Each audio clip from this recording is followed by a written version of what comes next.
വൈശാഖിന്റെ സംവിധാനത്തിൽ പൃഥ്വിരാജ് സുകുമാരൻ നായകനായെത്തിയ big budget mass action ചിത്രം ഖലീഫ് തിയേറ്ററുകളിൽ എത്തിയിരിക്കുകയാണ്. തുടക്കം മുതൽ വലിയൊരു മാസ് ആക്ഷൻ മൂഡിലാണ് കഥ മുന്നോട്ടു പോകുന്നത്.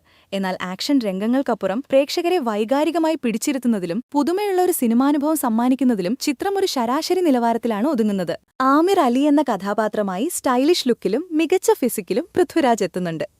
എങ്കിലും കഥാപാത്രത്തിന്റെ ബിൽഡപ്പിലെ പോരായ്മകൾ കാരണം ആക്ഷൻ സീക്വൻസുകൾ പ്രതീക്ഷിച്ചത്ര ഇമ്പാക്റ്റ് നൽകുന്നില്ല. മോഹൻലാലിന്റെ സർപ്രൈസ് കാമിയോ തിയേറ്ററിൽ ആകാംക്ഷയുണ്ടാക്കുന്നുണ്ടെങ്കിലും അതിനപ്പുറം വലിയൊരു സ്വാധീനം ചെലുത്തുന്നില്ല.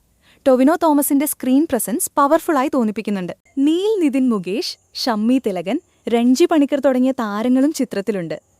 ജിനു എബ്രഹാമിന്റെ തിരക്കഥയിൽ കാലത്തിനൊത്ത പുതുമ കൊണ്ടുവരാൻ സാധിച്ചിട്ടില്ല. പഴയകാല കൊമേഴ്ഷ്യൽ ഫോർമുലകളെ ആശ്രയിച്ചു പോയത് സ്വർണ്ണക്കടത്തുമായി ബന്ധപ്പെട്ട രംഗങ്ങളുടെ ത്രില്ലിംഗ് സ്വഭാവം കുറച്ചു. ജേക്സ് ബിജോയുടെ പശ്ചാത്തല സംഗീതം ചിത്രത്തിന് വലിയൊരു മുതൽക്കൂട്ടാണ്. ജോമോൻ ടി. ജോണിന്റെ റിച്ച് വിഷ്വൽസും മേക്കിംഗ് ക്വാളിറ്റിയും സിനിമയെ സാങ്കേതികമായി മികച്ചതാക്കി നിർത്തുന്നു. ആക്ഷൻ ചിത്രങ്ങൾ ഇഷ്ടപ്പെടുന്നവർക്ക് ഒരു തവണ കണ്ടിരിക്കാമെങ്കിലും ശക്തമായ തിരക്കഥയുടെയും വൈകാരികമായ കണക്ഷന്റെയും അഭാവം സിനിമയെ ഒരു ശരാശരി ആക്ഷൻ ചിത്രമായി ചുരുക്കുന്നു. സിനിമ കണ്ടവർ നിങ്ങളുടെ അഭിപ്രായങ്ങൾ താഴെ കമന്റ് ചെയ്യുക.